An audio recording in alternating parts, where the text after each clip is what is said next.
Alhamdulillah hamdan katsiran tayyiban mubarakan fi mubarakan alaihi kama yuhibbu rabbuna wa yarda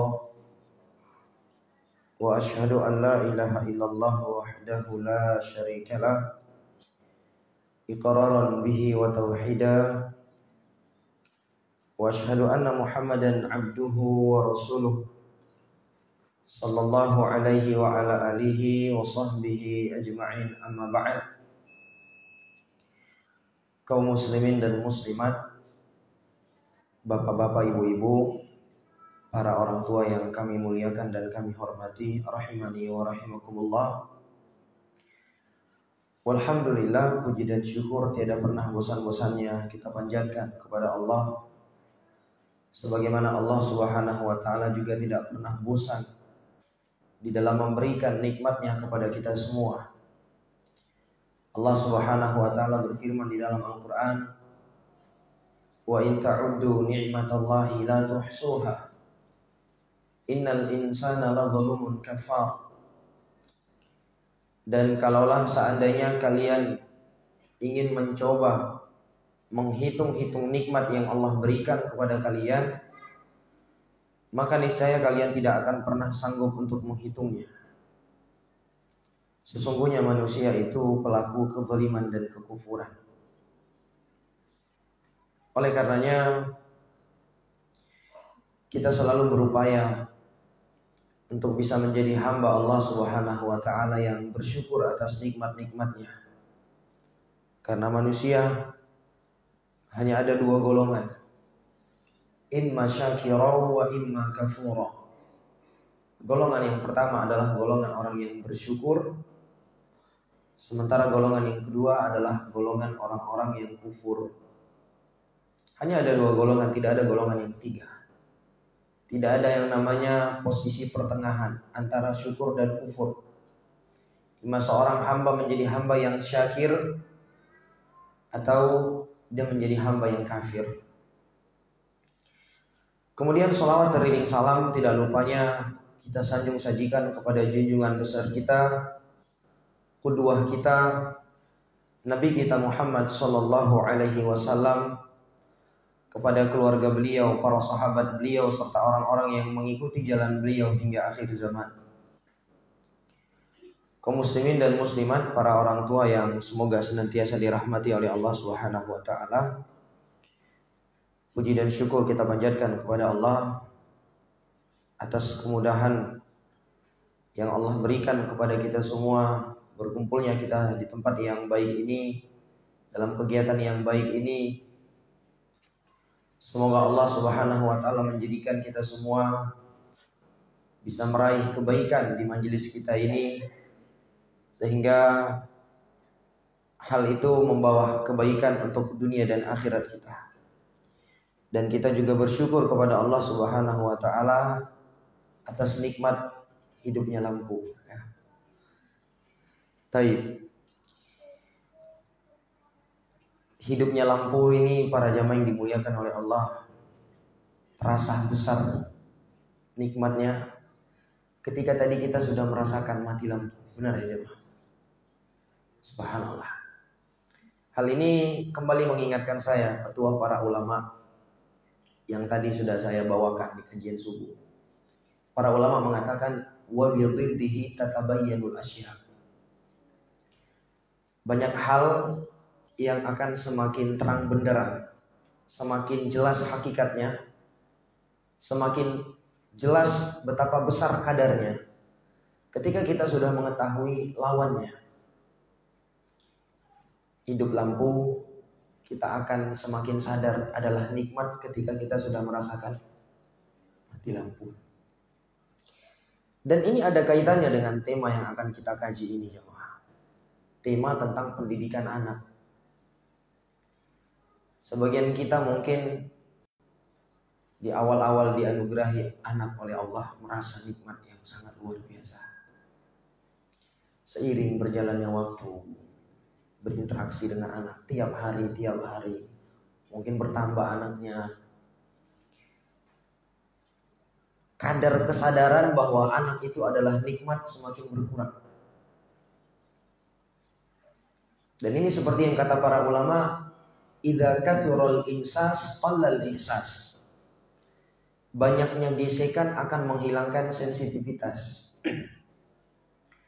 Seringnya kita berinteraksi dengan anak, ya, lambat laun akan membuat kita seakan-akan merasa, ya, hadirnya anak di dalam kehidupan kita itu biasa aja. Tapi bagi mereka yang belum dianugerahi oleh Allah Subhanahu wa taala buah hati, yakinlah bahwa kehadiran anak yang hari ini mungkin kita merasa lelah, merasa capek, ada di antara kita yang gak sabar mendidiknya. Yakinlah bagi mereka yang belum mendapatkan anak itu adalah sesuatu yang sangat berharga. Ya, sangat berharga. Namun tentunya para hadirin yang dimuliakan oleh Allah, kita tahu bahwa meskipun anak itu nikmat yang sangat besar dari Allah, anugerah yang begitu luar biasa dari Allah, perlu diketahui bahwa nikmat anak itu belumlah sempurna kecuali anak itu menjadi anak yang soleh dan solehah. Ini harus dicamkan baik-baik. Nikmat anak tidak sempurna kecuali tatkala anak itu menjadi anak yang soleh atau menjadi anak yang solehah. Kalau sekiranya anak yang kita miliki banyak, tampan, cantik, kaya, ya, sukses dari segi duniawi, tapi tidak soleh dan solehah, yakinlah itu tidak akan menjadi nikmat bagi kita. Oleh karena itu, nikmat anak ini memang meskipun besar tapi dia tidak mutlak. Dia terkait dengan kondisi si anak. Ketika dia menjadi anak yang solehah atau menjadi anak yang soleh, maka disitulah dia menjadi nikmat. Oleh karenanya, di antara tugas besar yang harus dipikul oleh para orang tua adalah bagaimana supaya dia bisa mendidik anaknya menjadi anak yang soleh dan solehah. Makanya ada muncul pembahasan-pembahasan yang kita kenal dengan istilah parenting. Ya, istilah parenting, yaitu ilmu yang mempelajari tentang cara orang tua mendidik anak. Mungkin ada yang bertanya, apa pentingnya kita menjadikan anak kita menjadi anak yang soleh dan solehah? Jawabannya yang pertama itu adalah perintah Allah. Allah yang memerintahkan kita demikian. Allah Subhanahu wa taala di dalam surat At-Tahrim mengatakan, ya ayyuhalladzina amanu qu anfusakum wa ahlikum nara. Wahai orang-orang yang beriman, jagalah diri-diri kalian dan anak keturunan kalian dan keluarga kalian dari api neraka. Bagaimana bentuk menjaga diri mereka dari api neraka? Kata Ali bin Abi Thalib, "Addibuhum wa 'allimuhumul khair." Didik mereka di atas nilai-nilai agama dan ajarkan kepada mereka kebaikan. Ini alasan yang pertama. Kenapa materi parenting ini sangat penting dipelajari oleh orang tua? Karena Allah yang memerintahkan kita demikian. Alasan yang kedua, karena anak itu adalah modal terbesar seorang ayah, seorang ibu untuk bisa menggapai surga Allah Subhanahu wa taala. Anak itu modal terbesar jemaah untuk bisa meraih pahala yang besar di sisi Allah Subhanahu wa taala. Kita kalau untuk mendapatkan surga hanya mengandalkan amalan kita, yakin kita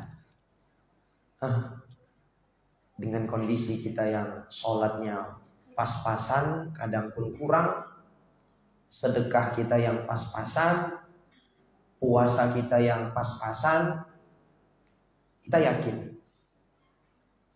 Tentunya jawabannya tidak. Kita butuh faktor-faktor yang lain.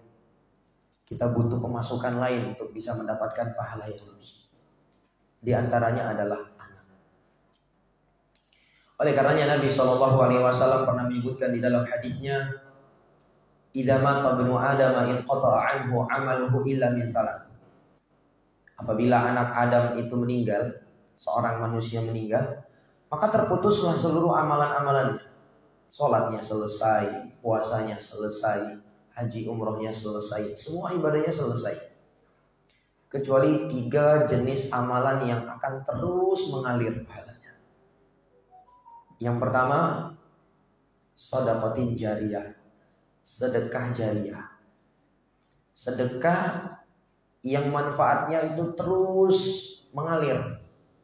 Membangun masjid misalnya, ya, membelikan sumur, dimanfaatkan orang airnya, memperbaiki jalan, dan semisal dengannya, di antara hal-hal yang manfaatnya terus dipergunakan oleh orang. Yang kedua, wa ilmin alladzi yuntafa'u bihi, ilmu yang bermanfaat yang diajarkan lalu orang mengambil manfaat darinya. Ilmu yang bermanfaat. Yang ketiga, wa waladin saleh yad'ulah, anak yang soleh yang senantiasa mendoakan orang tuanya. Jadi tatkala orang tua sudah meninggal, ada hal-hal yang bisa membuat dia terus mendapatkan aliran pahala meskipun dia sudah berada di dalam kuburnya. Di antaranya melalui doa anak. Tapi ingat, bukan sembarang anak. Waladin solihin yad'ulah, kata Nabi. Anak yang soleh. Kenapa Nabi kaitkan dengan anak yang soleh? Ya, kita tahu sendiri, kalau anak tidak soleh, jangankan orang tuanya sudah meninggal, masih hidup aja banyak yang sudah lupa sama orang tuanya. Ya, anak kalau tidak soleh, jangan yang dimuliakan oleh Allah. Jangankan kita sudah meninggal, masih hidup aja, sudah banyak yang gak peduli dengan orang tuanya, sudah banyak yang lupa dengan orang tuanya. Dan ini mungkin kita saksikan di dalam kehidupan kita. Betapa banyak anak-anak yang menelantarkan orang tuanya. Beberapa waktu yang lalu, tepatnya bulan lalu, sudah terjadi sebuah kasus pembunuhan di Banda Aceh. Seorang ibu berusia kurang lebih sekitar 50 tahun ditemukan meninggal di rumahnya dalam keadaan sekujur tubuhnya ini sudah berlumuran dengan darah. Kepala bengkak seperti bekas pukulan benda tumpul. Dan terakhir diketahui bahwa benda yang digunakan untuk memukul si ibu ini adalah batu. Sebulan kemudian, tepatnya beberapa hari yang lalu, pihak kepolisian mengumumkan ternyata pelakunya adalah anak perempuannya, anak kandung, berusia sekitar 20-23 tahun. Kira-kira apa yang pertama sekali terlintas di benak kita, jamaah yang dimuliakan oleh Allah, ketika mendengar berita yang seperti ini? Dahulu ketika kita masih kecil, tatkala kita diceritakan tentang berita malin kundang. Tahu malin kundang, Pak? Ya. Anak durhaka. Kita merasa ini kejahatan yang begitu luar biasa ya. Seorang anak mentang-mentang dia sudah sukses, dia lupa dengan orang tuanya. Dia nggak peduli lagi dengan orang tuanya, dia nggak kenal dengan orang tuanya. Kalau dia kenal, pura-pura nggak kenal. Ini sudah cukup sebagai dosa yang sangat besar dianggap manusia pada waktu itu. Tapi coba lihat, seiring berjalannya waktu, kesesatan manusia itu semakin merajalela. Bukan hanya tidak mengakui orang tuanya, bukan hanya menelantarkan orang tuanya, betapa banyak anak-anak yang na'udzubillah tega membunuh orang tuanya. Coba bayangkan ya Pak. Salahnya di mana kira-kira ya Pak? Sebelum kita menyalahkan si anak, salahkanlah terlebih dahulu orang tua yang tidak membekali si anak dengan pendidikan ilmu agama sejak dini. Karena demi Allah, jikalau seorang anak dibekali dengan ilmu agama, dia tahu batasan-batasan dia sebagai seorang anak, dia tahu kewajiban dia seorang anak, dia tahu betapa besarnya hak orang tuanya. Jangankan untuk bersikap kasar, jangan apalagi sampai ke tahapan naudzubillah menghilangkan nyawa orang tua. Untuk sekedar mengatakan saja, dia nggak berani. Karena dia tahu Allah Subhanahu wa taala berfirman, "Fala taqul lahumma uffin wa la tanharhuma." Jangan kamu katakan kepada mereka berdua dan jangan kamu hardik mereka berdua. Anak kalau belajar agama dia akan tahu ini. Tahu. Jangankan untuk berbuat kasar, memukul, apalagi sampai tahapan menghilangkan nyawa. Ya. Untuk mengatakan saja, dia nggak berani. Maka di sini harus ada kesadaran para orang tua bahwa tugas orang tua itu bukan hanya sekedar mencukupkan kebutuhan pangan, sandang, papan si anak saja. Ada kebutuhan yang lebih penting daripada itu ya Pak. Pendidikan.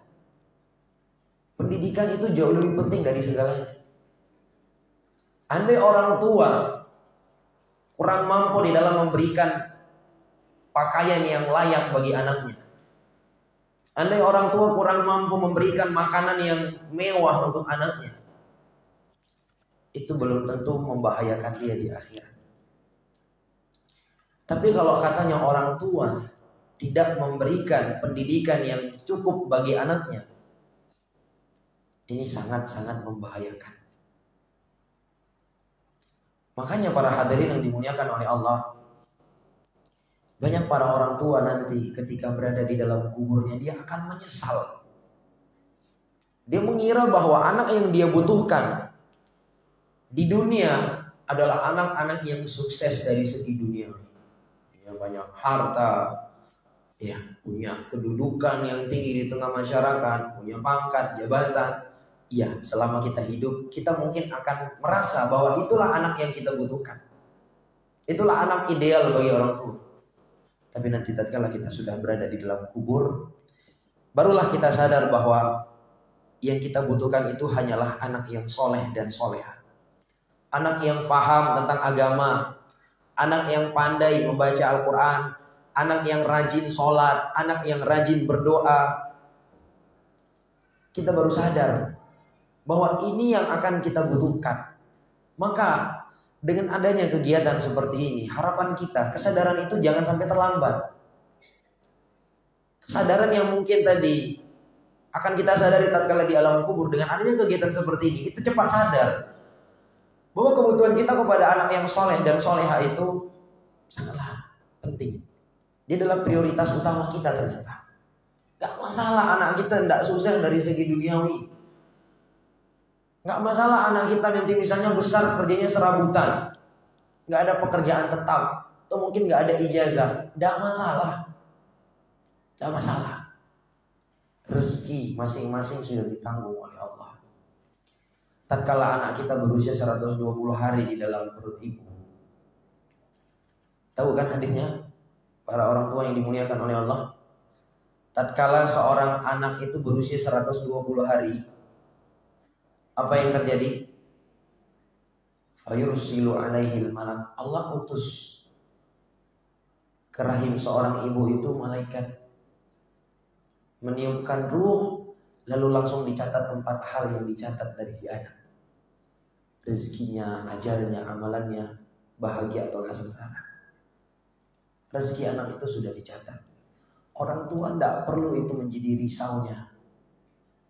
Ya, jangan jadikan itu sebagai risau terbesar kita jamaah. Ini anak saya kalau nanti besar, apa kira-kira pekerjaan dia ini, gimana makannya. Bukan itu yang harusnya kita risaukan. Pendidikan anak.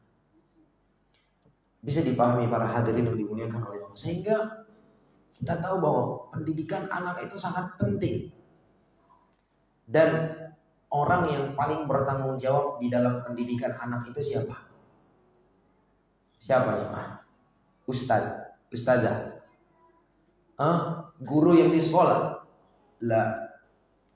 Yang paling bertanggung jawab pendidikan anak itu ya orang tua. Guru itu sudah pernah saya sebutkan. Mereka hanya sebagai peranan mereka itu sebagai pengganti atau orang yang membantu orang tuanya untuk mendidik. Tapi peranan utama itu ada pada orang tua, jemaah. Ada pada orang tua. Karena walau bagaimanapun, waktu terbanyak si anak itu orang tua. Yang pertama. Orang yang paling dicontoh dan diikuti oleh si anak siapa? Orang tua. Sebagus apapun materi yang diberikan di sekolah, tapi jikalau si anak masih melihat hal-hal yang buruk dari orang tuanya di rumah, kira-kira mana yang lebih berbekas pada si anak? Materi yang disampaikan atau apa yang dia lihat dari orang tuanya?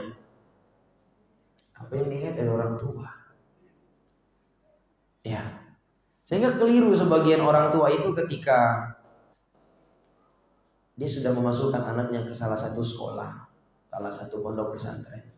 Lantas dia memikulkan beban itu seluruhnya kepada pihak sekolah, pihak pesantren. Nah, seperti itu jamaah yang dimuliakan oleh Allah. Hatta anaknya di dalam pesantren pun, di dalam sekolah pun, peranan orang tua itu tetap yang paling penting. Karena bagaimanapun keluh kesah si anak, dia akan bercerita kepada orang tua. Makanya aneh sebagian orang, para jamaah yang dimuliakan oleh Allah, ketika anaknya tidak berhasil menjadi anak yang baik, lantas dia serta-merta secara brutal menuduh pihak sekolah, pihak guru. Belum tentu jemaah. Mungkin saja ada yang salah pada orang tuanya. Banyak faktor anak itu menjadi buruk. Benar, salah satunya adalah sekolah yang salah. Tapi kita jangan lupakan faktor terbesarnya itu orang tua. Apa yang dilihat si anak dari orang tua? Ya, bisa jadi juga dikarenakan dosa-dosa orang tua.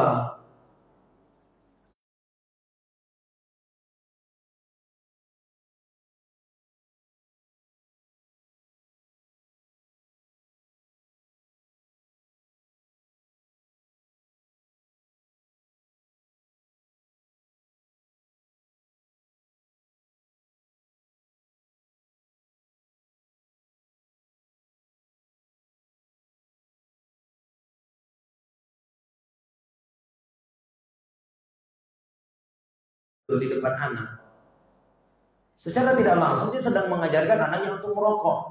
Tapi bukan sekarang, karena sekarang belum waktunya. Nanti ketika dia sudah mulai punya waktu di luar, ketika dia sudah mulai punya banyak kesempatan bersama teman-teman, nah di situ dia akan penasaran dengan rokok.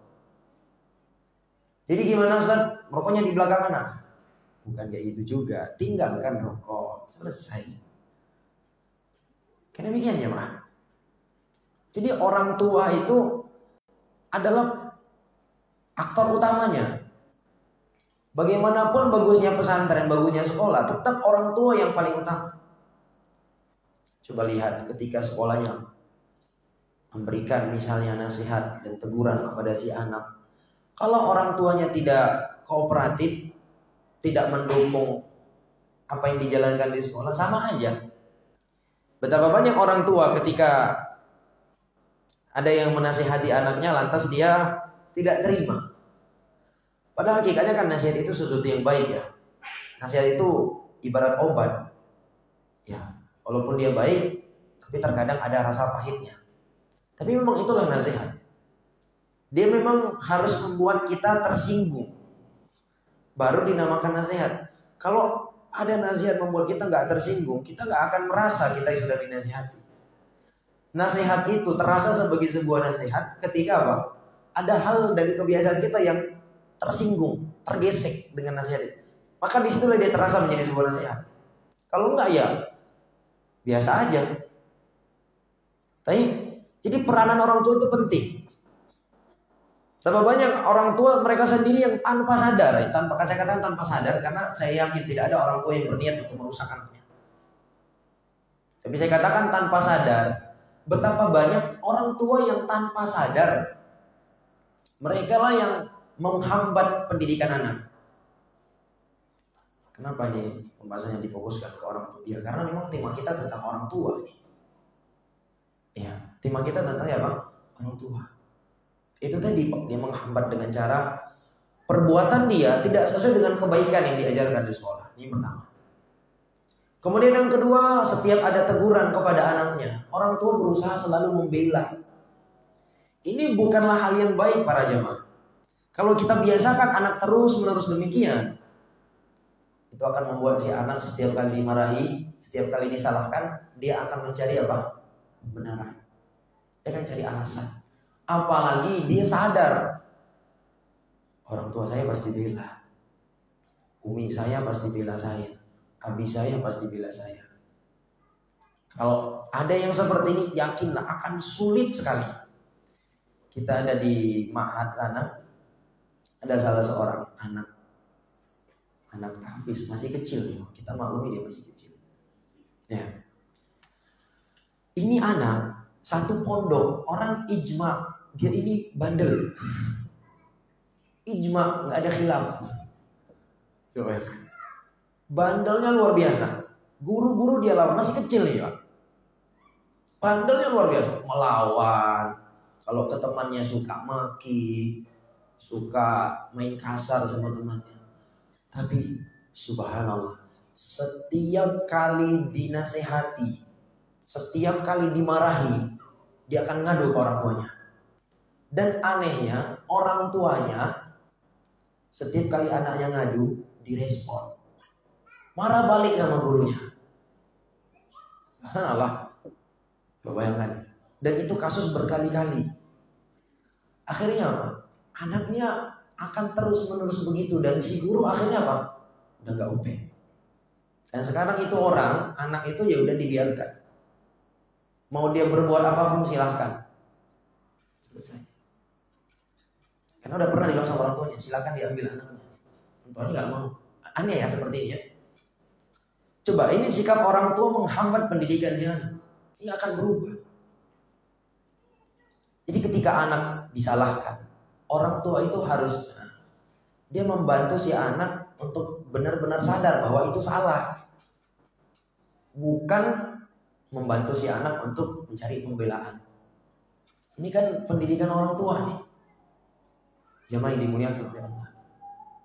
Atau terkadang di antara sikap sebagian orang tua yang sebenarnya tanpa sadar dia menghambat pendidikan si anak adalah suka menjelek-jelekan sekolah, suka menjelek-jelekan guru, terutama di hadapan si anak. Gimana coba nasihat yang diberikan guru akan bisa dicerna si anak? Kalau ternyata gurunya sudah kita injak-injak martabatnya di hadapan anak, mungkin gak masuk nasihat yang diberikan ustadz sama ustadznya di rumah? Gak mungkin jamaah. Kalau kita mau nasihat yang diberikan oleh guru kepada anak kita itu bisa dicerna dengan baik, tanamkan di hati si anak, tanamkan pada diri si anak pengagungan dan pemuliaan kepada gurunya. Tapi kalau gurunya sudah kita rendahkan di hadapan si anak, anaknya tahulah anak-anak. Ya. Dia akan merasa, ini guru saya ini nurut sama bapak saya, nurut sama mama saya. Gak bisa jadinya jamaah yang dimuliakan oleh Allah. Bisa dipahami para hadirin yang dimuliakan oleh Allah. Jadi peranan orang tua itu sangat penting. Sangat penting. Saya nggak bilang sekolah nggak punya andil. Tapi yang terpenting itu adalah orang tua.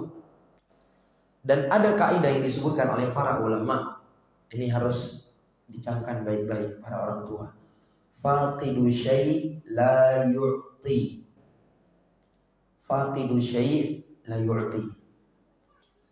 Faqidu syai' itu artinya orang yang nggak punya apa-apa, orang yang kehilangan sesuatu, orang yang nggak punya apa-apa, la yu'ti, dia tidak akan pernah bisa memberi. Orang yang nggak punya, dia nggak akan bisa memberi. Artinya apa? Kalau ilmu agama, jadi kan ceritanya untuk melahirkan anak yang soleh dan soleh ini kan butuh ilmu agama ya. Kalau ilmu agama itu sendiri tidak ada pada orang tua, setelah kita tahu bahwa ternyata peranan orang tua itu yang paling besar, bukan hanya peranan ustadz dan ustadzah, kita sudah sadar ternyata orang tua lah yang memiliki peran paling penting dalam keberlangsungan pendidikan si anak ini. Dan kita juga sudah sadar bahwa untuk melahirkan anak yang soleh dan soleha itu hanya dengan ilmu agama, maka kita juga harus paham kaidahnya. Faqidu syai' la yu'ti. Orang yang nggak punya apa-apa tidak akan bisa memberi. Sampai di sini paham para jamaah? Saya ingin menjelaskan bahwa pembahasan tentang menjadi orang tua yang sukses di dalam mendidik anak itu sebenarnya nggak cukup sekali dalam sepekan pembelajarannya, nggak cukup sekali sebulan, tapi sesering mungkin kita mempelajari ilmu agama. Karena seluruh ilmu agama yang kita pelajari itulah kelak yang akan kita ajarkan kepada anak. Jadi bukan hanya sekali pertemuan mengadakan kajian parenting seperti ini, keluar dari sini nanti orang tuanya Masya Allah menjadi orang tua yang sukses otomatis. Tidak bisa jamaah. Jadi memang ada tahapan-tahapan. Sebagaimana kita pengen anak kita menjadi anak yang soleh dan solehah butuh tahapan, ada proses. Orang tua menjadi orang tua yang sukses dalam mendidik anak juga butuh apa? Proses dan tahapan. Artinya dia bukanlah sesuatu yang hanya dicukupkan sekali sepekan, sekali sebulan, enggak. Tapi memang sesering mungkin setiap ada kesempatan kita menambah ilmu agama. Kita menambah ilmu agama kita, maka apa jamaah yang dimuliakan oleh Allah? Itulah sebenarnya ilmu parenting. Ya, ilmu agama yang kita pelajari itulah ilmu parenting. Oleh karenanya, di kesempatan ini para hadirin yang dimuliakan oleh Allah, saya ingin membacakan sebuah kisah dari kisah tentang seorang hamba yang soleh, sekaligus sebagai orang tua yang sukses di dalam mendidik anak. Sampai-sampai kisah beliau ini, karena suksesnya beliau mendidik anak, kisah beliau Allah abadikan di dalam Al-Quran. Sudah ada yang tahu kisah siapa ini? Ya, kisah Luqmanul Hakim. Saya nggak tahu apa tema ini pernah saya bawakan di sini, namun kalaupun sudah pernah, sangat bagus untuk kita ulang. Luqmanul Hakim ini adalah seorang hamba yang soleh. Dari segi harta beliau nggak punya apa-apa, beliau miskin. Dari segi penampilan juga beliau kurang. Tapi beliau menjadi salah satu orang tua yang sukses di dalam mendidik anak. Sukses di dalam mendidik anak. Dan nasihat-nasihat yang beliau utarakan kepada anaknya, ini menggambarkan kepada kita betapa luas dan dalamnya ilmu pengetahuan Luqman terhadap ilmu agama Allah. Jadi ilmu agama yang kita pelajari, itulah yang akan menjadikan kita sebagai orang tua yang bisa berhasil mendidik anak. Ya.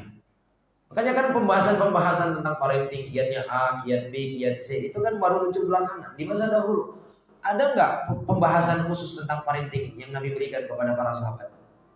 Ada nggak? Nggak ada. Dengan pembahasan yang maksudnya sifatnya, pembahasan judulnya ini langsung dibahas dari awal sampai akhir. Enggak. Dia berjalan, sesuatu yang berjalan. Nabi sebutkan kepada mereka pembahasan akidah, pembahasan tentang fikih, pembahasan tentang muamalah, pembahasan tentang adab dan akhlak. Dengan sendirinya ketika orang tua sudah menyerap itu, lalu dia mengaplikasikan di dalam kehidupannya, secara otomatis dia bisa menjadi orang tua yang sukses di dalam pendidikan.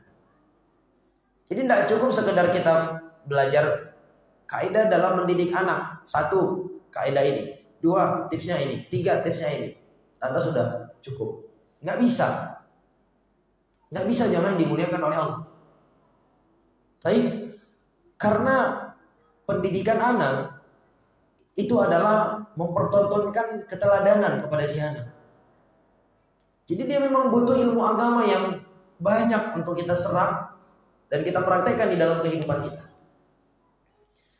Dan kalau kita lihat nasihat-nasihat yang disampaikan oleh Luqman ini, subhanallah, bisa dipoinkan 3 pembahasan pokok yang dijelaskan oleh Luqman di sini. Yang pertama adalah akidah. Yang kedua adalah tentang ibadah. Ya, yang kedua adalah tentang ibadah.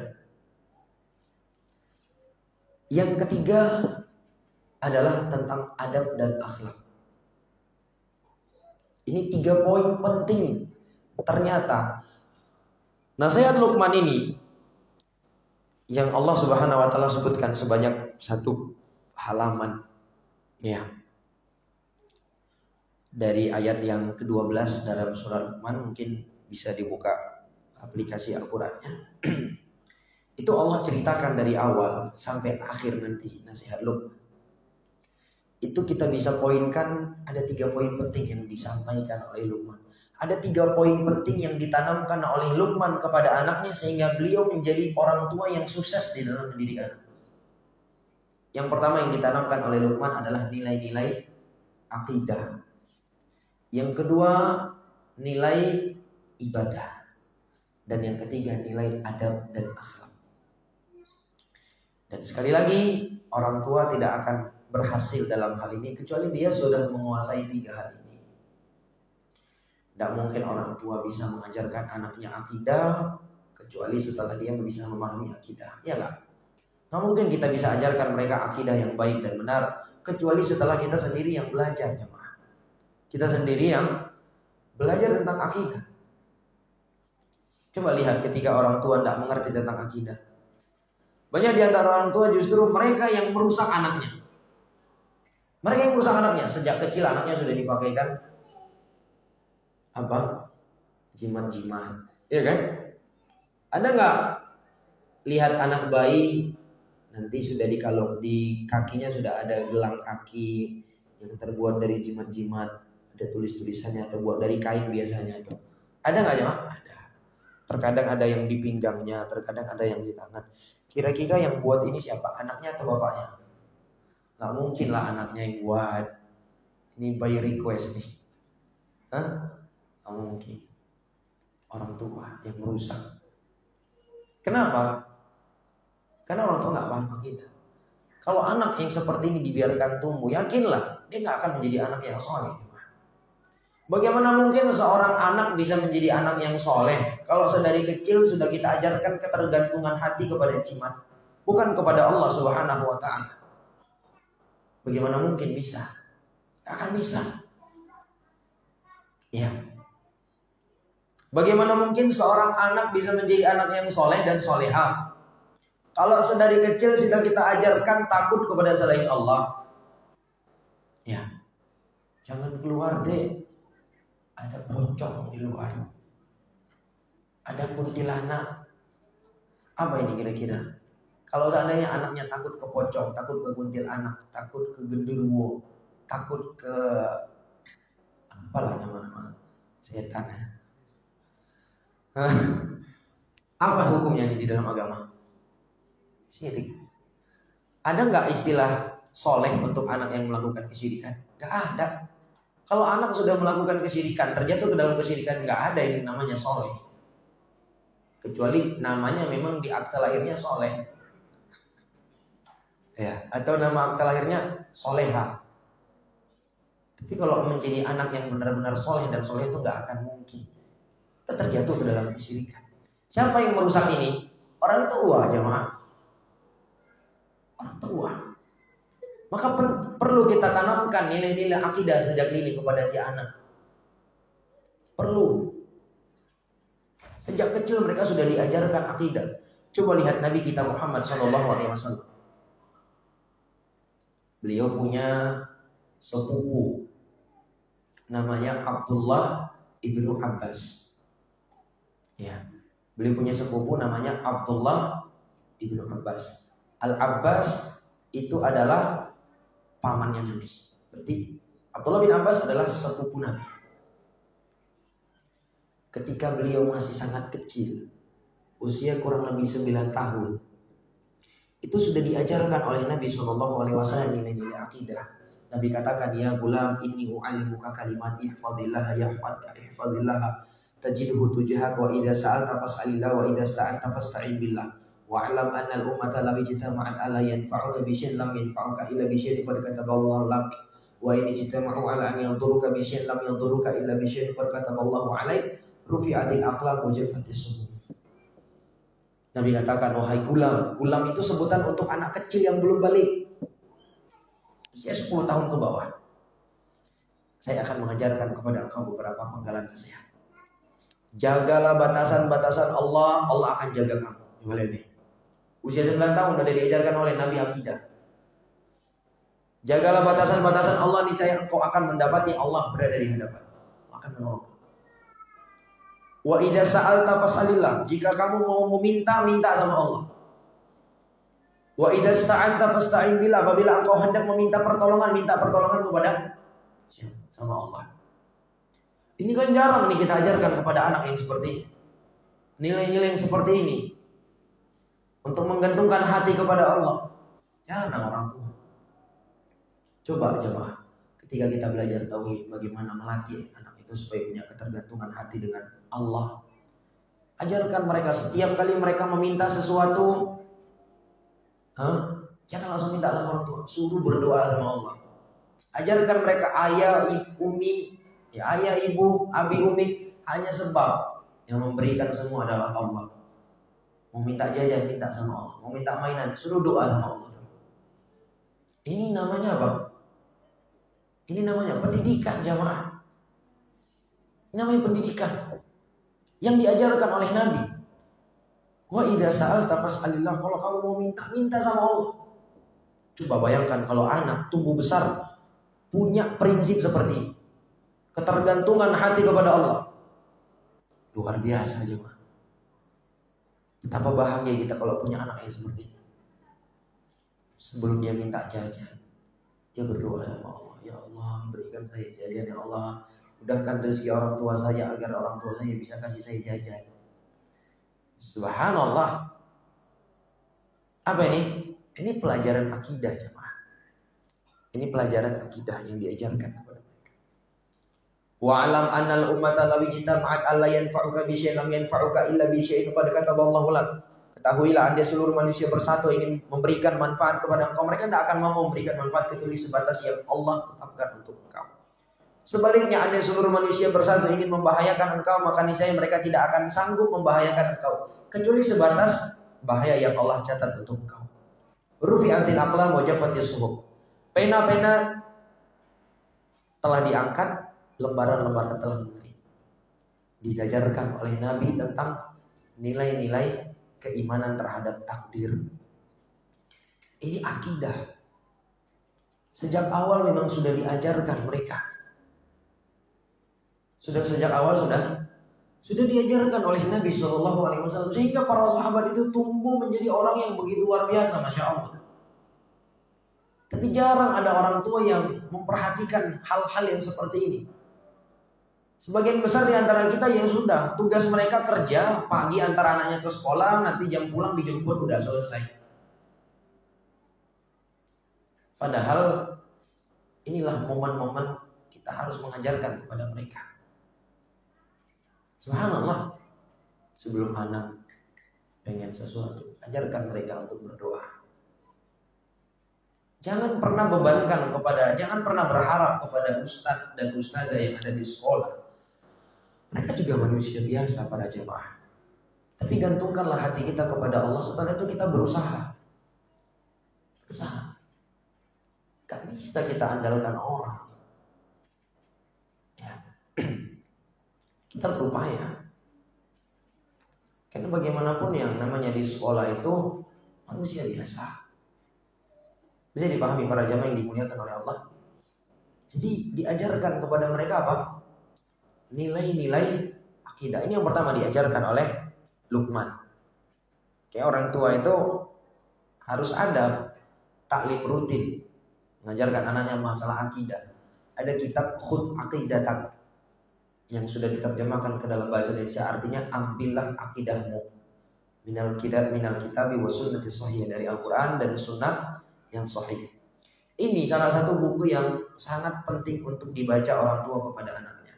Bukunya ditulis dengan metode tanya jawab. Ada pertanyaan, ada jawaban. Ada pertanyaan, ada jawaban. Ini dibacakan orang tua kepada anak. Yang kedua yang diajarkan kepada orang tua adalah nilai-nilai ibadah. Nilai-nilai apa? Ibadah. Kita ajarkan kepada mereka ibadah. Apakah itu mulai dari pembiasaan? Ya. Apakah itu melalui keteladanan kita sebagai orang tua yang mempertontonkan kepada mereka ibadah? Tapi Ustaz takut riya. Ini bukan masalah riya di sini. Masalah mendidik anak itu perlu kita perlihatkan kepada mereka memang ibadah kita. Ya. Beda halnya ke orang lain yang gak ada kepentingan untuk kita perlihatkan. Bisa dipahami? Coba lihat Nabi SAW ketika mengajarkan anak-anak itu untuk sholat. Berapa tahun usianya? Berapa tahun anak diperintah sholat oleh Nabi? 7 tahun sudah diperintahkan sholat. Muru auladakum bis sholati inda sab'in wadribuhum 'alaiha inda 'ashar. Perintahkan anak kalian sholat usia 7 tahun. 7 tahun sudah perintah sholat. Artinya apa? Sejak usia dini itu mereka sedang memang dibiasakan dengan ibadah-ibadah. Mereka sudah dibiasakan dengan ibadah. Sholat, puasa. Puasa sudah diperintah. Ya walaupun belum diwajibkan. Namun anak-anak itu sudah dilatih sejak kecil. Yaitu kebiasaan para sahabiyat dahulunya. Para sahabiyat seperti yang dinukilkan dari Rubai' binti Muawwid. Kata beliau, kunna nusawwimu sibyanana. Dahulu kami melatih anak-anak kami untuk puasa. Ya, dan kami berikan untuk mereka mainan. Ketika mereka sudah mulai terasa lapar, kami hibur mereka sampai masuk waktu berbuka. Jadi dari usia dini memang sudah diajarkan kepada mereka ibadah. Bacaan doa-doa, masuk keluar rumah, mau makan, masuk keluar kamar mandi, bangun mau tidur, ya. Mau tidur bangun tidur, ya, memakai pakaian, melepas pakaian, doa setelah makan. Ini diajarkan kepada mereka. Ini yang akan menjadikan mereka sebagai anak yang soleh dan solehah. Dan samping itu tentunya orang tua harus juga mempraktekannya. Dan orang tua harus punya ilmu tentang ini. Maka tadi saya katakan di awal bahwa pembahasan tentang ilmu parenting itu sebenarnya ya intinya adalah orang tua itu harus belajar ilmu agama. Ya, 3 bidang itu dipelajari: akidah, ibadah, adab, dan akhlak. Selesai.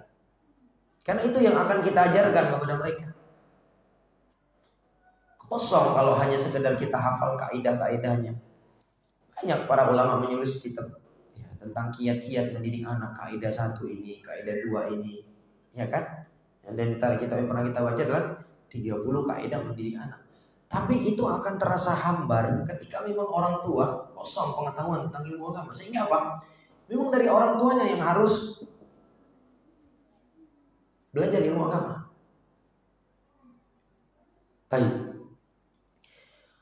Kemudian yang ketiga juga diantara hal yang diajarkan kepada anak itu tentang adab dan akhlak. Kesabaran, memaafkan. Ini harus terlihat dari orang tuanya. Ya, kelembutan, sopan santun. Sebagian orang tua kan merasa acuh tak acuh ketika terlihat adab yang kurang dari anaknya. Ketika anaknya bertindak kurang ajar, terutama nih mungkin lagi ada tamu di rumah, mungkin orang tua itu membiarkan. Ini bukanlah hal yang patut untuk dibiarkan. Ditegur anaknya. Tegur, kesalahan itu harus ditegur. Tapi katanya dalam ilmu parenting nggak bisa mengatakan jangan. Itu kan orang-orang barat aja yang bilang kayak gitu. Siapa bilang dalam ilmu parenting nggak bisa bilang jangan? Al-Quran dan hadis Nabi itu berisi perintah dan perintah, bukan perintah dan larangan. Tapi Nabi SAW terkadang larang para sahabat, terkadang perintahkan mereka. Banyak hal di mana Nabi SAW melarang mereka. Banyak hal-hal di mana Nabi memerintahkan mereka. Jadi salah kalau dikatakan ilmu parenting itu tidak bisa pakai jangan. Salah. Kalau memang salah, mau bilang apa kita coba? Ini yang dilakukan oleh anak jelas-jelas salah. Apa mau kita bilang coba? Kalau selain kata jangan, ya jangan. Makanya nanti kan di nasihat Luqman ini, sebentar lagi akan kita baca, ada kalimat-kalimat yang memang Luqman mengatakan jangan. Jangan. Allah berikan di dalam Al-Quran. Saya dipahami? Jadi secara umum 3 hal ini sebagai bidang yang harus dikuasai oleh orang tua agar bisa menjadi orang yang sukses di dalam ilmu parenting. Faham akidah dengan baik, faham tentang ibadah, dan paham tentang adab dan akhlak. Jadi sekali lagi hilangkan mindset bahwa anak itu tanggung jawab sekolah, anak itu tanggung jawab guru. Tidak. Tanggung jawab orang tua. Pihak sekolah, pihak guru di sekolah itu sebagai pembantu saja. Adalah mereka-mereka yang mendedikasikan waktu mereka untuk membantu kita mendidik anak kita. Jadi harus dipahami juga para orang tua yang dimuliakan oleh Allah, kita yang berutang budi, kita yang berutang jasa kepada guru yang di sekolah, bukan guru yang berutang sama orang tua. Kalau kita sudah sadar bahwa kita yang berutang budi kepada guru yang ada di sekolah, maka hargai mereka. Jikalau ada hal-hal yang salah dan keliru dari gurunya, coba cari uzur. Maklumin, mereka juga manusia. Kecuali tadi kita titipkan sekolah anak kita itu di sekolah yang kepala sekolahnya, staf-staf pengajarnya, malaikat, ya, mudirnya malaikat Jibril misalnya. Staf pengajarnya malaikat Mikail, ya, malaikat Malik, malaikat Israfil. Itu barulah di situ kita nggak akan mendapati kekurangan di sekolah dari pihak guru juga demikian. Tapi selama guru kita itu adalah manusia, bukan malaikat, pasti kesalahan-kesalahan itu ada. Tapi kita harus ingat, jangan sampai kesalahan para guru yang sedikit itu membuat kita melupakan kebaikan mereka yang banyak. Kayak waktu kecil, Masya Allah, di antara pendidikan-pendidikan yang diajarkan kepada kita waktu kecil, dan pendidikan itu seakan-akan sudah hilang saat ini. Apa itu? Slogan bahwa guru pahlawan tanpa tanda jasa. Masih sering nggak digaung-gaungkan slogan ini hari ini? Sudah jarang, Pak. Dulu kita waktu kecil ingat kali itu, guru itu pahlawan tanpa tanda jasa. Sehingga dulu anak-anak itu lebih tegar ya. Kita di sekolah mau dicubit sama guru, bisa aja. Mau dijewer ini, rambut di atas kuping ini ditarik, kuat-kuatnya sama guru. Walaupun ya para guru bukan berarti lantas itu jadi pembenaran ya tentunya. Tapi kan kita lihat bagaimana orang-orang belajar dulu dengan anak-anak sekarang ini. Anak-anak sekarang ini banyaknya cengeng. Kenapa? Karena orang tua tidak lagi menanamkan prinsip itu tadi, bahwa guru itu pahlawan tanpa tanda jasa. Kan begitu. Mereka menganggap kami bayar guru. Itu anggapannya sekarang nih. Kami menitipkan anak kami di sekolah, kami bayar. Sehingga mereka menganggap guru ini pekerja yang sudah kami bayar. La haula wala quwata illa billah. Bagaimana mungkin Allah ingin berikan keberkahan kepada anak kita kalau begitu prinsip kita jemaah. Kita menganggap guru ini kami udah bayar. Kalau kita mau hitung-hitung, ilmu yang diajarkan oleh guru kepada anak kita itu, satu faidah yang diberikan guru itu tidak sebanding dengan dunia dan seisinya kalau kita mau banding-bandingkan. Jadi hilangkan mindset guru itu adalah pekerja kami sudah gaji, itu hilangkan.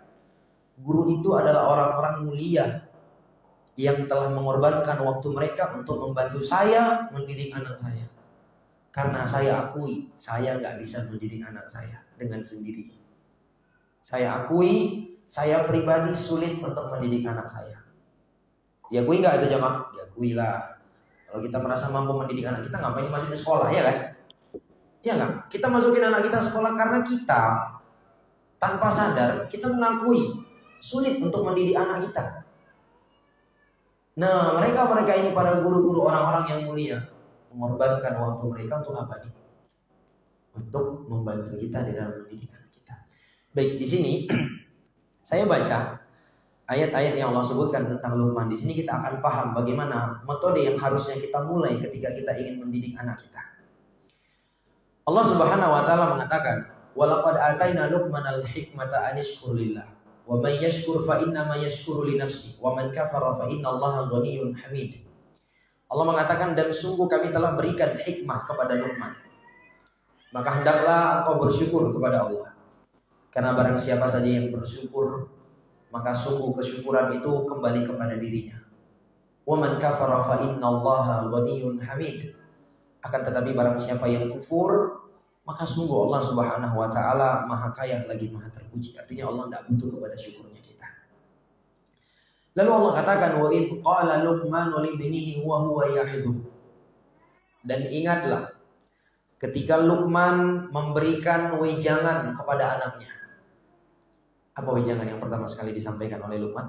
Tentang akidah, tentang tauhid. Ya bunayya la tusyrik billah, inna syirka la zulmun azim. Wahai anakku, wahai ananda, wahai anak, apalah panggilan kita kepada anak kita? La tusyrik billah, jangan engkau berbuat syirik kepada Allah. Karena memang akidah, tauhid adalah pondasi utama untuk melahirkan anak yang soleh dan soleha. Tidak ada yang namanya soleh dan soleha kalau anaknya tidak mengerti akidah. Ya, la tusyrik billah, jangan engkau berbuat syirik kepada Allah. Jadi pertanyaannya, boleh nggak kita dalam mendidik anak bilang jangan? Boleh. Dalilnya mana? La tusyrik billah, jangan berbuat syirik kepada Allah. Ucapan seorang ayah kepada anak. Inna syirka la zulmun azim.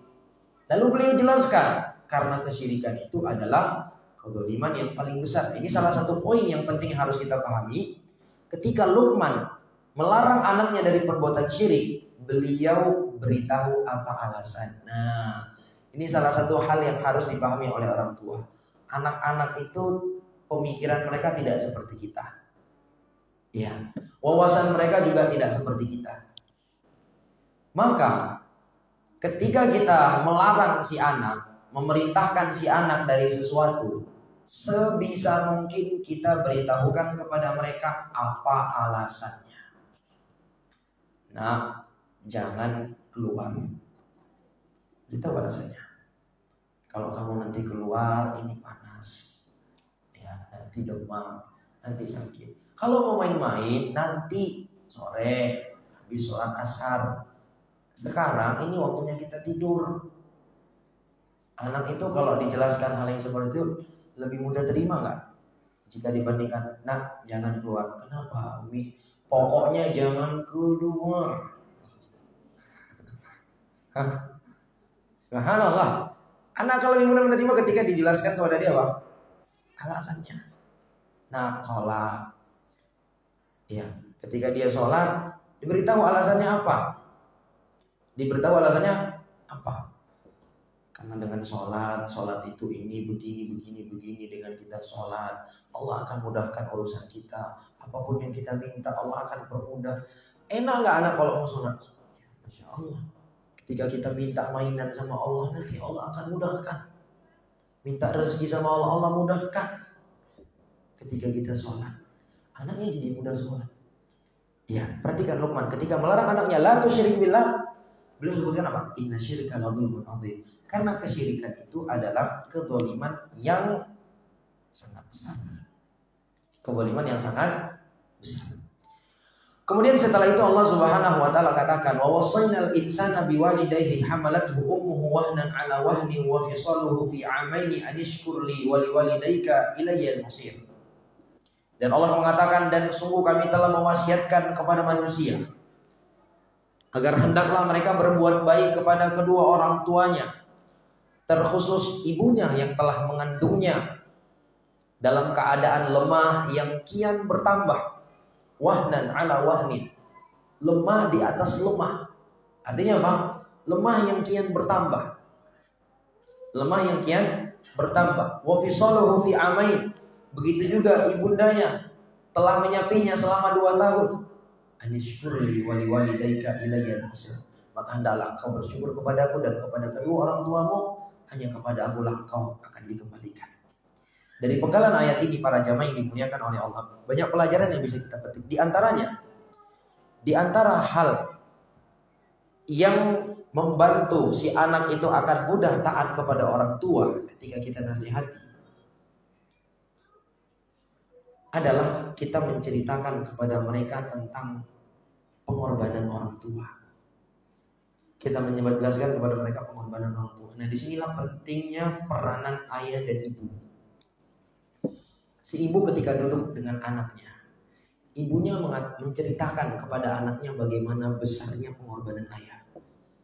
Tuh lihat ayah capek bekerja, lelah, ia banting tulang di luar sana, risiko. Itu semua dilakukan ayah untuk kita, supaya adik bisa sekolah dengan baik, supaya bisa beli pakaian, beli makanan, beli jajan, beli mainan. Ini tugas orang tua, tugas ibu. Ketika nanti si anak duduk dengan si ayah, gantian. Ayahnya menceritakan kepada anaknya tentang pengorbanannya, Pak. Ibu, tengok tuh ibu masak buat kita, nyuci pakaian, nyuci piring untuk kita. Subhanallah. Ketika hal yang seperti ini tertanam di benak si anak, dia akan mudah untuk patuh kepada orang tuanya. Dia akan tahu orang tuanya adalah orang yang sangat berbakti kepadanya. Bukan sebaliknya, ketika anak duduk sama ibu, ibunya jelek-jelekin si ayah. Apa tuh bapak kamu tuh ya, merokok aja kerjanya. Ada nggak ibu-ibu kayak gini? Apa tuh yang bapak kamu malas ya? Bapaknya juga kalau duduk sama gitu dia. Mama kamu tuh marah, dia kerja merepet ya. Sakit telinga bapak dengar. Ada nggak seperti ini jemaah? Ada. Ya. Ada kayak gini. Jangan. Itu jangan. Ya. Lucunya itu tadi. Anak dijadikan tempat curhat, mengungkapkan kekesalan dia kepada pasangannya. Subhanallah. Istri kesal sama suami, curhatnya ke anak. Ya. Suami kesal ke istri, curhatnya ke siapa? Ke anak. Anak tadinya udah pusing dengan pelajaran di sekolah, tambah pusing lihat kedua orang tuanya. Apa cerita sama saya ini, Pak? Itu tadi, ceritakan yang baik-baik. Begitu juga dari penggalan ayat ini kita bisa mengetahui bahwa di antara sebab anak itu akan menjadi anak yang baik, anak yang soleh adalah kata Allah wa wasainal insana biwalidayhi.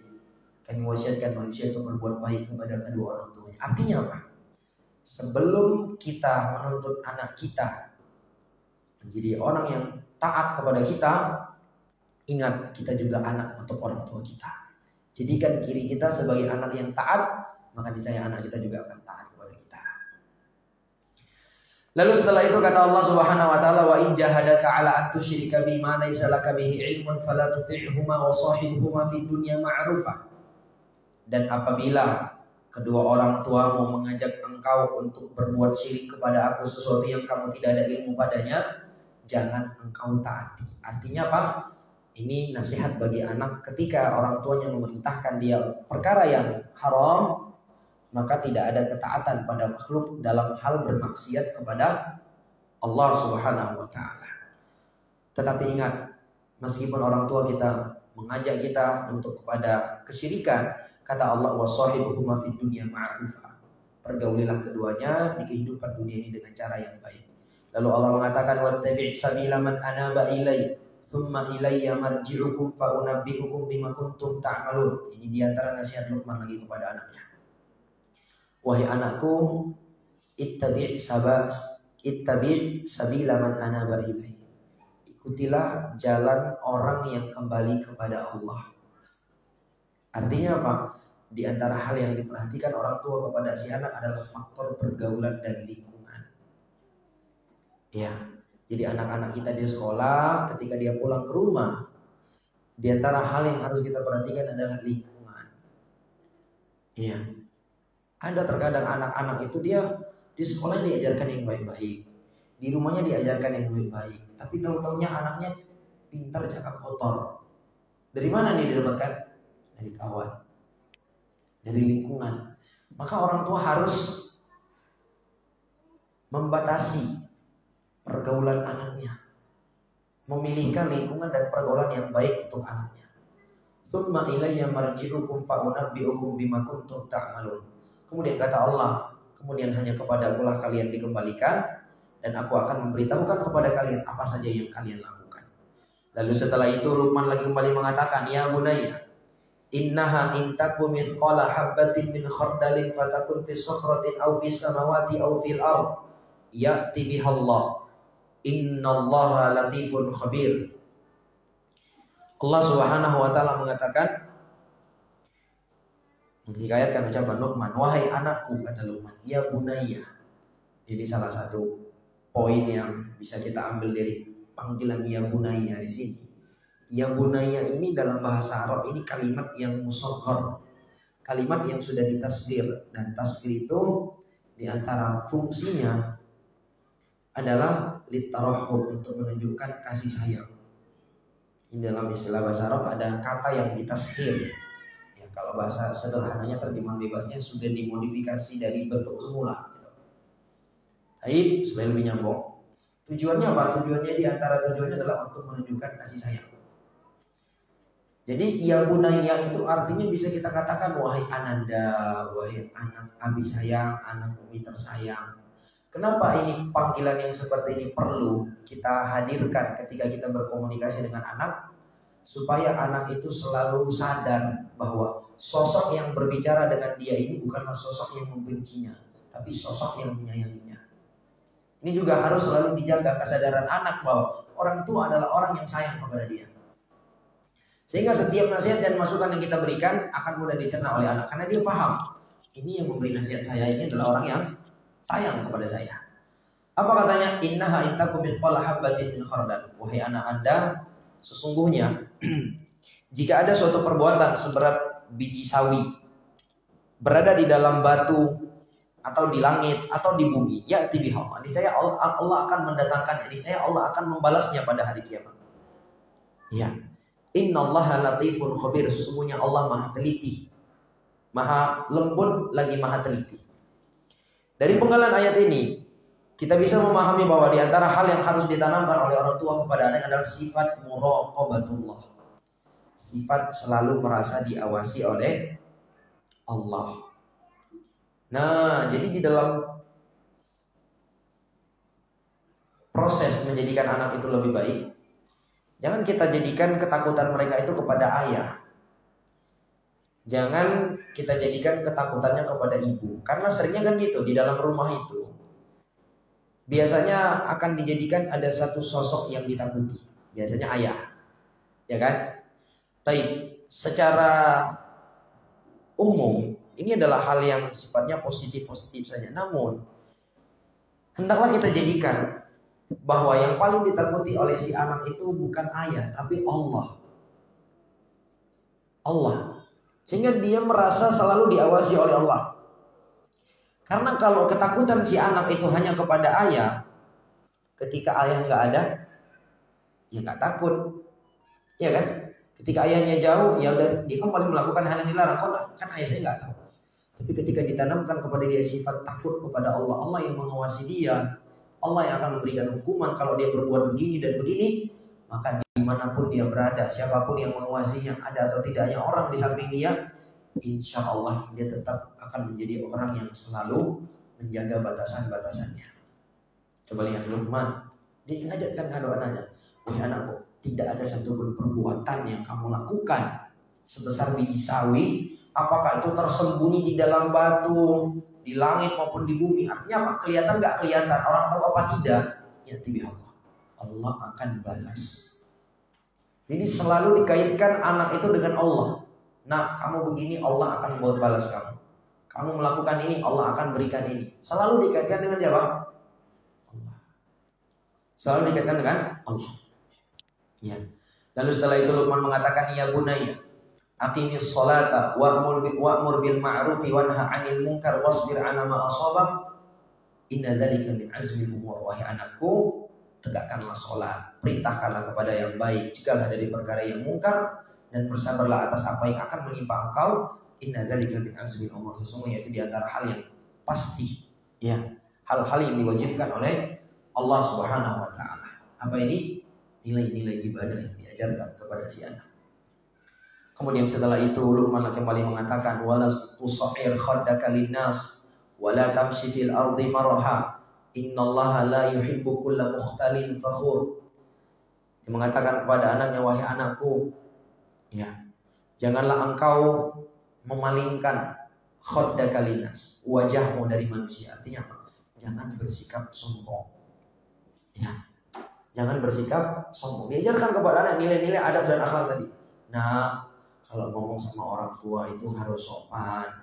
Orang yang berada di atas kita harus kita hormati. Orang yang di bawah kita harus kita sayangi. Wala tusahhir khaddaka linnas. Jangan kau palingkan wajahmu dari orang karena sombong. Nah, kalau ngomong sama orang itu dilihat wajahnya, dilihat orangnya. Ini kan hal-hal yang diperintah. Wala tamshi fil ardi maraha, dan jangan engkau berjalan di atas muka bumi dengan angkuh. Innallaha la yuhibbu kulla mukhtalin fakhur. Karena Allah Subhanahu wa taala tidak menyukai orang-orang yang sombong dan membanggakan diri. Ya. Baik. Kemudian waqsid fi mashyika waqtud min sautik inna ankaral aswati la sautul hamir. Dan sederhanalah engkau di dalam berjalan, pelankanlah suaramu, karena seburuk-buruk suara adalah suara keledai. Diajarkan nilai-nilai akhlak kepada si anak.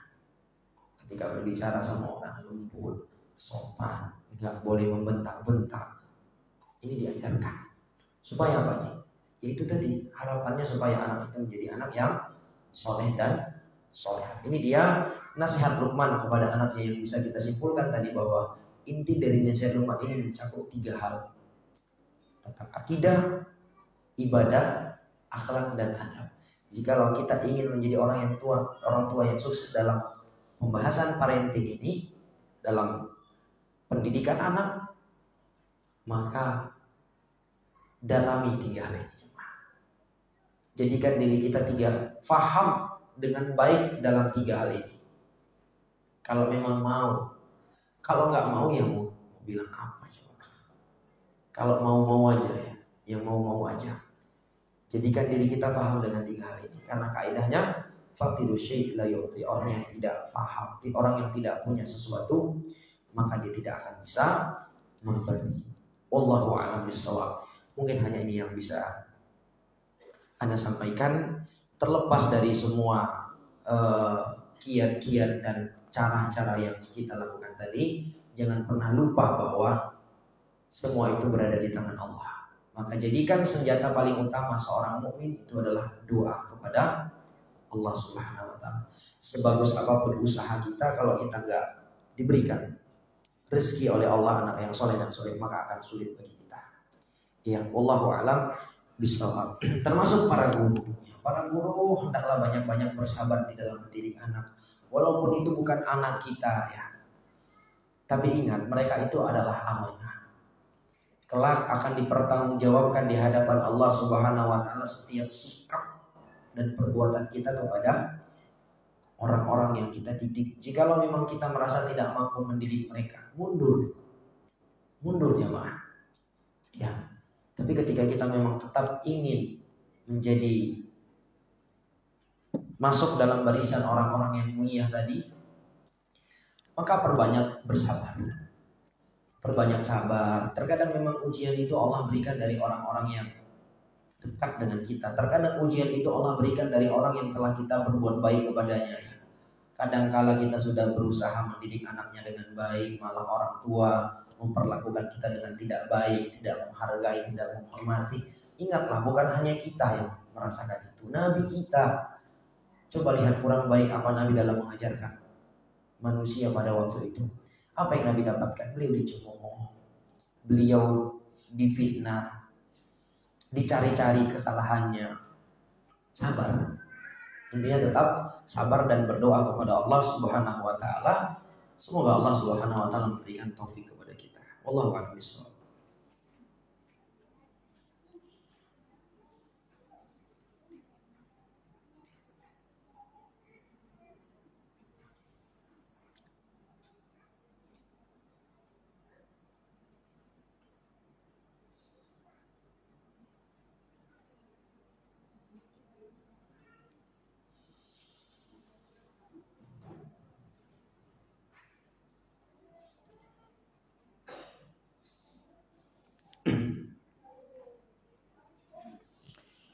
Baik, di sini ada yang bertanya.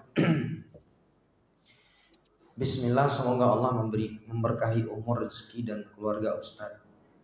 Amin ya rabbal alamin. Berkah ilmu dan selamat dunia dan akhirat bagi Ustadz. Amin ya rabbal alamin. Bukan hanya kita semua ya. Harapan kita semua yang hadir di sini kembali Allah kumpulkan di dalam surga. Amin ya rabbal alamin. Mohon nasihatnya Ustadz untuk kami ini para ummahat dalam memperhatikan adab-adab bermajelis di masjid. Karena selama ini sering sekali para ummahat yang membawa anandanya sering sekali cuek dalam mengindahkan adab-adab yang telah diatur di dalam masjid ini. Bagaimana orang tua bisa mendidik anak-anaknya sementara diri kami sendiri sebagai orang tua juga susah sekali mengindahkan nasihat dari orang lain.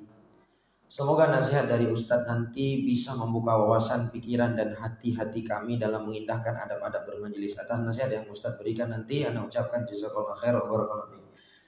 Ya, para jamaah yang dimuliakan Allah, seperti yang kita sebutkan tadi, orang tua itu adalah cerminan buat anak. Anak itu para pencontoh yang terbaik. Jikalau orang tuanya saja tidak menjalankan nilai-nilai adab, maka mustahil orang anaknya akan menjadi apa? Orang-orang yang menjalankan nilai-nilai adab. Anak itu pencontoh terbaik para jamaah.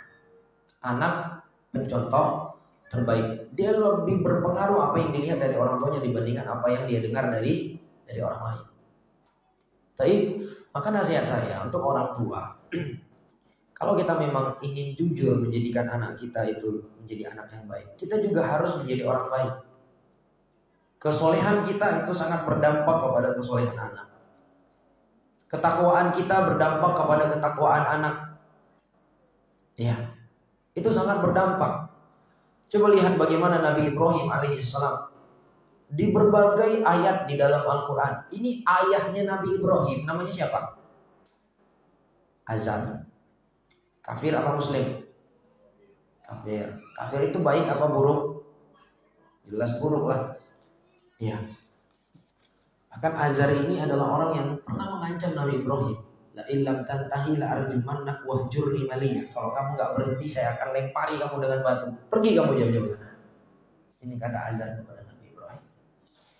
Tapi lihat ketika Nabi Ibrahim berbicara dengan ayahnya Azar yang kafir, yang jahat ini, dia selalu mengedepankan adab. Ya abadi lima ta'budi syaitan. Ya, la ta'budi syaitan. Ketika dia memanggil ayahnya selalu dia panggil ya abadi, ya abadi, ya abadi. Ya berarti panggilan yang halus tuh. Coba lihat ketika beliau menjaga adab beliau, menjaga akhlak beliau, Allah ketika memberikan anak kepada Nabi Ibrahim, ternyata anak Nabi Ibrahim memanggil Nabi Ibrahim dengan panggilan yang sama. Nabi Ismail ketika berkata kepada ayahnya, ya abadi alma tu'mar satajiduni insyaallah minas sabirin. Wahai ayahku, wahai ayahanda. Coba lihat panggilan yang pernah dipanggil oleh Nabi Ibrahim kepada ayahnya, panggilan itu pula yang dipanggil anaknya kepada dia. Ini cukup sebagai bukti bahwa kesolehan orang tua, adab orang tua, ketakwaan orang tua itu sangat mempengaruhi adab, akhlak, ketakwaan dan kesolehan anak. Demikian. Dan nasihat untuk orang tua yang membawa anaknya ke masjid, ya, upayakan jamaah yang dimuliakan oleh Allah, anak kita itu jangan sampai mengganggu. Saya yakin orang-orang tua yang membawa anaknya ke masjid niatnya semua baik. Tidak ada niat yang tidak ada yang berniat dia bawa anaknya ke masjid supaya bisa mengganggu orang taklim. Tidak ada. Saya yakin tidak ada tuh. Saya yakin semua kita membawa anak kita ke masjid ingin anak kita mendapat keberkahan majelis. Dia bisa mendapatkan faidah, ya, dinaungi oleh para malaikat. Kan demikian ya. Tapi perlu diperhatikan bahwa jangan sampai anak kita itu mengganggu. Caranya bagaimana? Berikan mereka kesibukan-kesibukan yang sekiranya bisa meminimalisir gangguan mereka terhadap orang lain. Beri anak kita itu buku, tulis, dudukkan di samping kita. Ya, tapi susah. Itulah namanya perjuangan. Itu yang namanya apa? berjuang. Nggak masalah kita harus jalan ke sana, ambil anak kita, nanti jalan lagi, ambil lagi. Nggak masalah, jamaah yang dimuliakan oleh Allah. Itu yang namanya perjuangan. Kalau seandainya kita bawa langsung anak kita adem-adem aja, kita malah curiga, ini anak apa robot nih? Apa boneka dia aja? Ya nggak? Itulah memang yang namanya perjuangan, jamaah yang dimuliakan oleh Allah. Jadi memang kita harus ekstra, jangan sampai anak kita mengganggu orang lain. Perhatikan itu. Anak kita jangan sampai mengganggu orang lain. Dan juga untuk ummahat yang merasa terganggu dengan anak orang lain, juga hendaklah mencoba untuk memaklumi. Mencoba untuk apa? Memaklumi. Orang tuanya nggak pengen anaknya ribut di masjid. Orang tua nggak pengen anaknya lari sana lari sini. Tapi mau gimana lagi? Namanya juga anak-anak. Mungkin kita juga dulu waktu kecil kayak gitu juga. Ya kan? Maka berusaha untuk memaklumi dan anggap anak ummahat itu sebagai anak kita juga. Kalau mamahnya mungkin tersibukkan dengan fokus mendengarkan kajian menulis, ya sudah.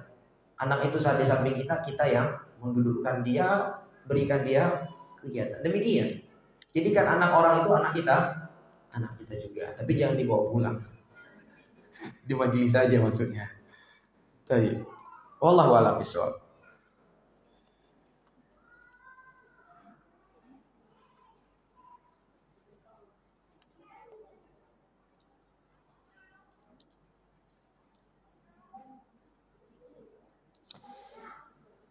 Baik, ini pertanyaannya Masya Allah. Semoga Allah merahmati Ustadz dan kaum muslimin seluruhnya. Amin ya rabbal alamin. Pertama, Anda ingin bertanya, dalam Al-Quran dan hadis, sebagian besar dialog dan pengajaran itu antara ayah dan anak. Tapi dalam prakteknya sekarang, hampir 80% urusan mendidik, mengajari, dan mengurus anak itu seperti dibebankan semua pada ibu. Jadi bagaimana penjelasannya? Baik, jadi terkait dialog kebanyakan yang kita dapati di dalam Al-Quran dan hadis Nabi, itu kebanyakannya antara ayah dan anak. Itu bukan berarti tidak adanya dialog antara ibu dan anak. Banyak. Hanya saja biasanya penyebutan wanita itu lebih sensitif, sehingga sebisa mungkin dia dikurangi penyebutannya di dalam Al-Quran dan hadis. Penyebutan apa? Wanita.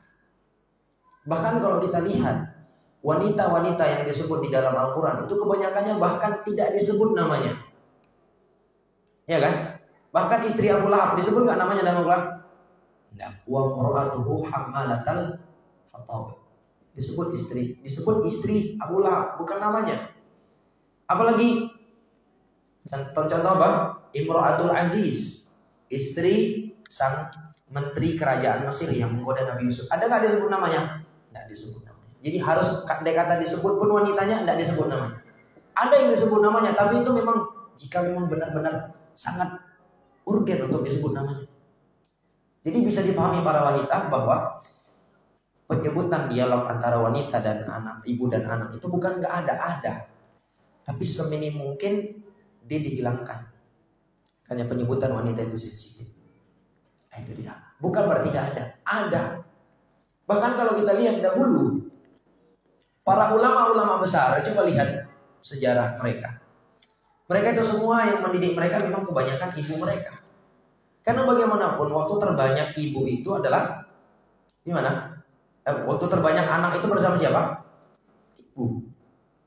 Demikian para jamaah yang dimuliakan oleh Allah. Bisa dipahami ya? Jadi bukan berarti nggak ada.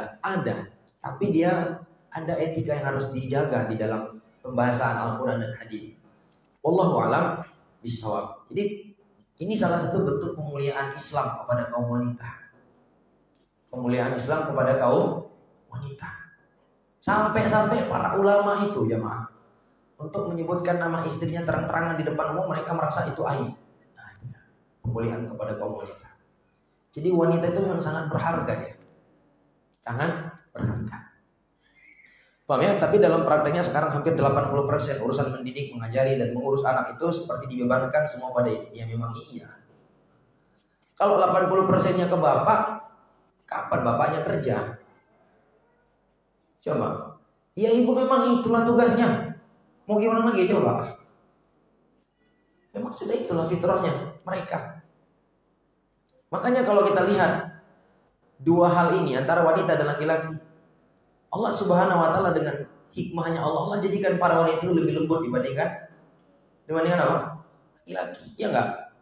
Karena memang itulah mereka. Paham ya? Kemudian pertanyaan kedua, kenapa sulit bagi laki-laki, suami atau ayah untuk belajar ilmu parenting? Kenapa Pak? Coba, ini pertanyaan ibu nih. Saya mewakili. Kenapa kira-kira Pak? Hah? Kenapa sulit bagi laki-laki, suami, ayah untuk belajar ilmu parenting? Bukankah ibu madrasah dan ayah adalah kepala sekolah? Kalau kita dilihat di sekolah itu, kepala sekolahnya kebanyakan di kelas apa di kantor? Hah? Di kantor ya? Subhanallah. Jadi benar, ibu adalah madrasatul ula, sementara ayahnya wa abuhu mudiruha. Iya. Demikian para jemaah yang dimuliakan oleh Allah. Kalau ditanya kenapa wanita seperti peranan, memang iya, begitulah memang jadinya. Nyatanya mau demikian. Ya. Nyatanya demikian. Karena ibu yang lebih banyak waktunya di rumah. Ayah kan bekerja, apalagi yang kerjanya mungkin dari pagi sampai sore. Dia waktu dia dengan anaknya cuma malam. Lalu kita tuntut 50-50. Kita tuntut 50-50. Jadi ibunya dari pagi sampai sore ngapain? Peranan ibu lebih besar. Walaupun ayah juga punya peranan dalam hal ini. Tapi ingat, ibu paling besar peranannya. Makanya coba lihat para ulama-ulama itu, lahirnya mereka dari ibu-ibu yang soleh. Ya, makanya para ulama menjelaskan baiknya para ibu-ibu itu akan memberikan dampak baiknya kepada kaum muslimin seluruhnya. Wallahu a'lam bishawab. Terkait kenapa mereka malas, insya Allah nanti coba saya survei satu persatu ya. Yang punya alasan masing-masing mungkin. Baik. Wallahu a'lam bishawab. Baik, ada yang lain yang mau ditanyakan? Ya, silakan Pak. Waalaikumsalam warahmatullahi wabarakatuh. Iya. Iya. Iya. Baik. Jadi itu tadi kita katakan kesolehan orang tua itu bergantung memberikan pengaruh kepada kesolehan anak. Tadi kita sebut itu ya, ketakwaan orang tua berdampak besar kepada ketakwaan anak. Adab orang tua bergantung besar kepada dampak adabnya anak. Ini hukum yang berlaku secara umum. Walaupun pada praktek kenyataan di kehidupan ada hal-hal yang dikecualikan dari itu. Ada hal-hal yang dikecualikan. Artinya apa? Itu semua kembali kepada takdir Allah, memang demikian. Namun ya, kita yang tidak mengetahui takdir Allah, kita dituntut untuk berikhtiar, kita berusaha. Kita nggak bisa mengatakan, oh nggak apa-apa saya nggak taat nih. Bisa jadi nanti anak saya kayak Nabi Ibrahim. Nggak bisa seperti itu. Memang kita mau disamakan dengan Azar? Kan tidak juga. Jadi artinya apa? Kita nggak tahu nih takdir kita. Kita nggak tahu takdir kita, anak kita semulus Nabi Ibrahim. Kita nggak tahu kan? Maka selama kita tidak mengetahui takdir kita, tugas kita adalah berusaha, berikhtiar, menjalankan segala sebab-sebab yang ada. Di antara sebab anak kita menjadi baik adalah baiknya kita. Walaupun pada kenyataannya itu semua tidak terlepas dari takdir Allah Subhanahu wa taala. Tapi apa yang kita sebutkan tadi itu kaidah yang berlaku secara umum. Adapun secara fakta di kehidupan nyata, terkadang ada hal-hal yang dikecualikan. Sama kalau kita katakan ayat Allah at-thayyibatu lit-thayyibina wat-thayyibuna lit-thayyibat, al-khabithatu lil-khabithina wal-khabithuna lil-khabithat.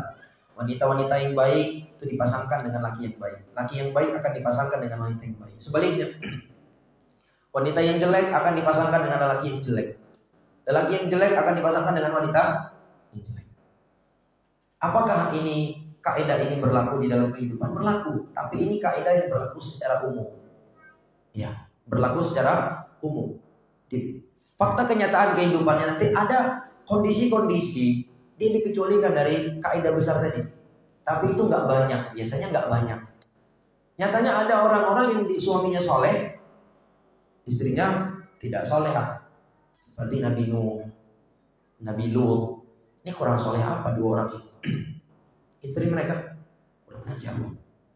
Sebaliknya ada istri yang solehah, suaminya kurang ajar.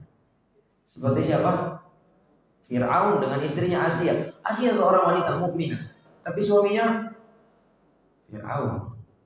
Jadi ada memang dikecualikan, tapi yang dikecualikan ini jarang seperti ini. Keseringannya apa? Keseringannya pasangan itu sesuai dengan kapasitas diri kita. Tapi ada nih seperti itu. Ada Ustaz. Saya termasuk kasus seperti Asia ini Ustaz. Jangan sampai seperti itu ya, istrinya bilang. Benar Ustaz, itu berlaku secara umum. Ada yang dikecualikan seperti saya. Saya ini kayak kasus Asia bersama Fir'aun. Jangan seperti itu ya Pak. Jadi kaidah yang kita sebutkan itu kaidah yang berlaku secara umum. Tapi fakta kehidupannya tidak ada hal-hal yang dikecualikan. Tapi itu jarang Pak, sedikit ya yang terjadi di luar itu. Dan itu semua tidak terlepas dari takdir Allah. Sehingga sepanjang kita belum mengetahui takdir Allah, tugas kita adalah berusaha dan berikhtiar. Jangan kita berandai-andai, oh nggak apa-apa saya nggak taat kali lah, nggak apa-apa saya harus nggak belajar adab, nggak apa-apa saya nggak paham kali akidah. Mungkin saja nanti takdir anak saya mulus seperti takdirnya Nabi Ibrahim. Mungkin saja, tapi kan kita nggak tahu. Mungkin juga takdir anak kita tidak semulus itu. Bisa jadi dia mengikuti jejak bapaknya. Allahu a'lam bishawab. Ada yang lain? Jika tidak ada, saya cukupkan sampai di sini dulu. Semoga Allah Subhanahu wa taala memberikan taufik dan hidayahnya kepada kita semua, mengampuni dosa-dosa dan kesalahan kita. Dan semoga Allah Subhanahu wa taala menjadikan kita semua sebagai orang tua yang diberi taufik dan hidayah oleh Allah untuk mendidik anak kita menjadi anak yang soleh dan solehah. Dan semoga pula anak-anak kita menjadi anak yang soleh dan solehah, menjadi sebab orang tuanya dimasukkan ke dalam surga. Dan semoga para orang tua yang mungkin belum dianugerahi anak segera diberikan oleh Allah Subhanahu wa taala anak, dan yang belum dianugerahi pasangan semoga juga diberikan pasangan. Amin ya rabbal alamin. Saya akhiri dengan doa kafaratul majlis. Subhanakallahumma rabbana wa bihamdika asyhadu an la ilaha illa anta astaghfiruka wa atubu ilaik. Wassalamualaikum warahmatullahi wabarakatuh.